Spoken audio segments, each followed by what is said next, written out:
ரொம்ப தெரிஞ்சுக்க விரும்பி அதை ரொம்ப நீங்க தெரிஞ்சுக்கிட்டீங்க அப்படின்னாலும் மனதளவுல இப்ப இருக்கிற நிம்மதியும் இல்லாம போயிடும். அதனால பீஸ்ஃபுல்லா இப்ப இருக்கிற குடும்ப கௌரவத்தோட அதை எப்படி ஒரு அமைதியா அதை ஹேண்டில் பண்ணி இவ்வளவு நாள் நீங்க சமாளிச்சுட்டு இருக்கீங்களோ அது மாதிரியே சமாளிக்கிறதுக்கு முயற்சி பண்ணுங்க.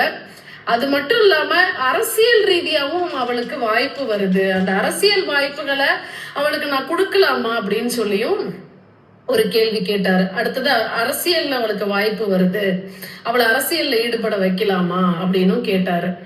அதுக்கு நான் என்ன பதில் சொன்னேன் அப்படின்னா, அதாவது பொருளாதார ரீதியா நீங்க பிசினஸ்ல பெரிய ஆளா இருக்கீங்க, குடும்பத்துக்கு தேவையான அனைத்து செல்வங்களும் இருக்கு, பிள்ளைகளை கல்யாணம் பண்ணி கொடுத்தீங்க, குடும்பம் இப்ப ஏதோ அமைதியா இருக்கு, மகிழ்ச்சியா உங்களுக்கும் அவங்களுக்கும் தாம்பத்தியம்ன்ற ஒரு விஷயம் இல்ல, உங்களை அறவே ஒரு ஹஸ்பண்ட்ன்ற லேபிளுக்கு ட்ரீட் பண்றான்றதுதான் உங்களுடைய பெரிய வேதனை. தாம்பத்தியம் இல்லைன்றது இப்ப பெரிய வேதனை இல்லை.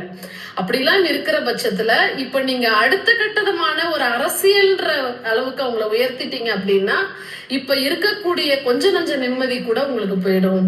சோ புகழ் போதை முக்கியமா இல்ல குடும்பத்துல இருக்கக்கூடிய நிம்மதியும் அமைதியும் முக்கியமா அப்படின்றத நல்லா யோசிச்சுட்டு அது அடுத்த கட்ட லெவல் அவங்கள வளர்க்கலாமா வேண்டாமா அப்படின்றத யோசிச்சுக்கோங்கன்னு சொன்னேன். சோ எவ்வளவு பெரிய ஆண்மகனாக இருந்தாலும் நீங்க தொழில்ல சிறந்து விளங்கினாலும் அடிப்படையில ஒரு குடும்பம்னு வரும்பொழுது எல்லா ஆணுமே ரொம்ப வீக்காயி தான் போறாங்க.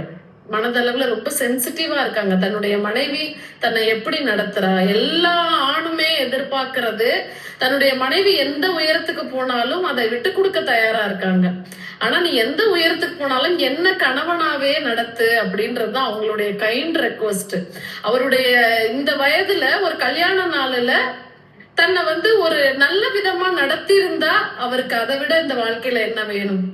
சோ அந்த துயரம் அவரால் தாங்க முடியல. அப்ப இந்த வாழ்க்கை குடும்ப வாழ்க்கையில எதுக்காக இருக்கும் அப்படின்றதான் ஒவ்வொரு ஆணுடைய எதிர்பார்ப்புமே தன்னுடைய குடும்பத்துல தன்னுடைய மனைவி கிட்ட முதலாவது அவங்க எதிர்பார்க்கறது மரியாதை தான். அந்த மரியாதை நிமித்தம்ன்றது அந்த அன்பு மூலமா கிடைக்கக்கூடிய அந்த அனுசரணை, அந்த கேரிங் மூலமா கிடைக்கக்கூடிய அந்த அட்டென்ஷன், அன்பு, இதெல்லாம் தான் அவங்க மரியாதையா எதிர்பார்க்கறாங்க. சோ பெண்கள் எந்த உயரத்துக்கு போறது அப்படின்றதும் தன்னை ஆளுமைப்படுத்திக்கிறதுன்றதும் இப்ப இருக்கிற காலகட்டத்துல முக்கியமானதுதான். அதுக்காக குடும்பத்தை மறந்து ஒரு புகழ் போதைக்குள்ள போறதுன்றது அது என்னைக்கோ ஒரு நாள் அந்த குடும்பத்தை அந்த புகழ் போதையெல்லாம் ஒரு நாள் குறையும் இல்லையா? என்னதான் எவ்வளவுதான் எத்தனை பேர் என்ன ஹைட் போனாலும் so end of the thing நம்ம